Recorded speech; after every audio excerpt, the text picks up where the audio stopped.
Hi, I just wanted to create a little video to show you how to check your own gap in your abs, your diastasis recti, that may or may not be there after you've had a pregnancy. Everybody has that gap in their abs, the diastasis, during the third trimester, purely because baby is pushing out so much that things have to move out of the way. So our bodies are designed for that to happen.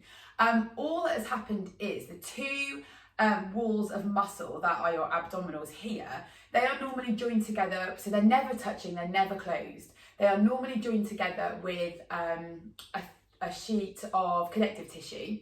What has happened is that connective tissue has stretched and stretched and stretched just to allow that baby to grow, because everything naturally moves out of place to allow that baby to grow. So after you've had baby, sometimes that connective tissue can go back to being quite strong by itself, and sometimes it's left kind of quite baggy. So if you imagine that you take some cling film and you stretch that cling film apart, then obviously that's quite saggy left in the middle, and that's purely what has happened here. Okay, there's no gap, nothing can fall out, but obviously that gap can be varying degrees for different people. When we are talking about a diastasis, there are a lot of scare stories on the internet about what that means. I have seen people that have had quite a large gap in their abs, and they can bring that back together because we want to strengthen that connective tissue. That's what we're doing in terms of strengthening it. We're trying to strengthen that connective tissue. So actually, the size of the gap doesn't matter too much. It's more of how squishy it feels, which is what I'm going to show you in a second, just to get you to have a feel of what yours is like. I also understand that this can make people feel a little bit squeamish, so completely fine if you can't do this. But I'm just going to talk you through it and give you some ways of kind of checking and seeing where you're at. But as I've just said, the size of the gap isn't too much of a worry. It's the integrity of that connective tissue. So if that's feeling quite strong, but you do feel like you've got 3-4 finger gap there, then actually if you can manage that pressure in your abdomen, then that's perfectly fine. And there will be some exercises with lots of different variations that you can encounter, you can try, just to see where you are at with your abdominal pressure and how you're managing that. So to check your diastasis, or the gap between your abdominals, you're going to need to come down onto your back, lying down. And from here, just get yourself fairly comfy. And I just want you to lift your head and kind of look down between your legs, and don't contract anything, don't exhale, just lifting your head and your chin to your chest, and just have a little feel down the middle of your abs. You might want to do this without your top on, so you might want to bring your clothes up and have a little feel just on your skin, and just have a feel where your abs are. Is there a bit of a gap in between? Okay, you want to check a few different places. So we want to check just below the belly button, just above the belly button, because sometimes the belly button can be where the gap is quite large. And then you want to check a little bit higher up, so at least in the middle of your abs. I would go underneath your ribs as well, because sometimes that's slightly different.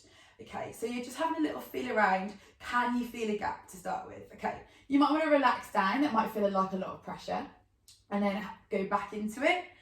And then from there, have a feel of how many fingers you can fit into that gap. Okay, so if you can only fit one finger into that gap, then that's a very small gap.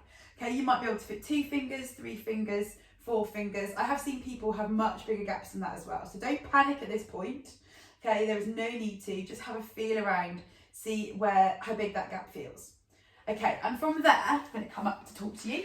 From there, also have a feel of how squidgy or how tight that feels, okay? So if you feel like it is quite squidgy and quite loose, then we need to do some strengthening work. But if you feel that you are able to, it feels kind of like taut, like a trampoline a little bit, then actually that is quite a strong connective tissue. So while the gap might be fairly large, you might have some good strength in that connective tissue, and that's going to help to manage that pressure in your abdomen. Okay, so what do I mean by managing that pressure in your abdomen? Simply put, okay, if you lift your head, you might see some doming into that diastasis area, down the linea alba, the middle of your abs. Okay, if that is the case, place your head back down. This time I want you to lift your head with a big exhale. So take an inhale into your rib cage while we're lying down, and exhale as you lift. Has that made a difference to the doming? Have you been able to manage that pressure simply by exhaling and getting everything to contract along with your diaphragm. That is one way of managing that pressure. If you still had some doming in there, you might want to try and lift through that pelvic floor. The strength of your pelvic floor will obviously depend on you as an individual, your birth, and how long after recovery, how your recovery is going. So this time we're going to inhale while we're lying on the mat into our rib cage. Then you're going to lift through your pelvic floor as much as you can and exhale. And that may well have been able to flatten out through your belly, or you might still have some doming, okay? So this is what we're looking for, is the doming, or sometimes it's called tenting, where the middle of your abs kind of raises up a little bit.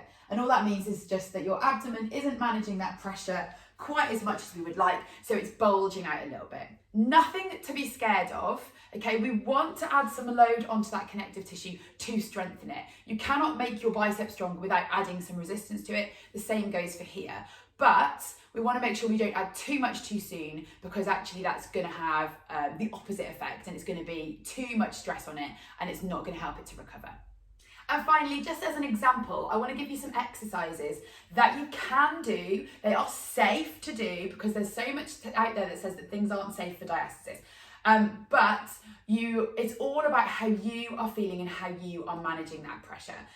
So I'm going to start with a push-up or a plank, because if you're going to go back to exercise, quite often these things are just generically in there, but actually are really, really difficult on your body. So if we go into the first version of a plank that might be really useful for your diastasis, or to manage your diastasis, I should say, is come onto hands and knees. Take your knees quite far back. You're going to drop those hips in. So we're doing a kneeling plank to start with, okay? This might feel like quite a lot of pressure into your abs. If it does, have a go at, first of all, that pelvic floor lift, and a nice big inhale into your rib cage. Careful it's not coming up into your shoulders.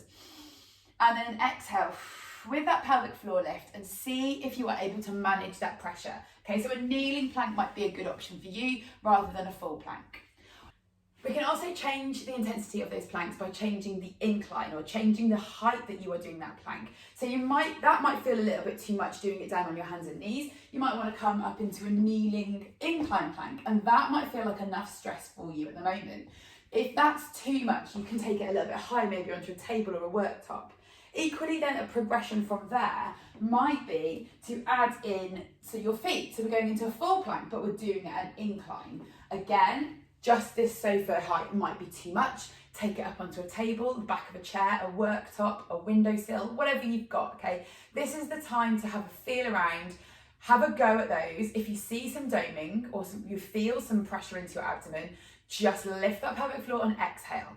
If it still feels too much, then take that incline a little bit higher, okay? These exercises can be done, but it's down to you to kind of get in tune with what's going on in your body, and to establish where you are at, where your kind of current point is, because we can progress from there. There are loads of ways to progress from there.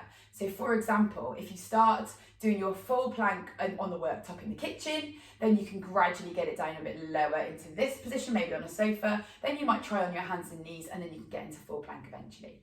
Your recovery is yours. There's no need to compare it to everybody or previous births and recoveries yourself. Just go at your own pace.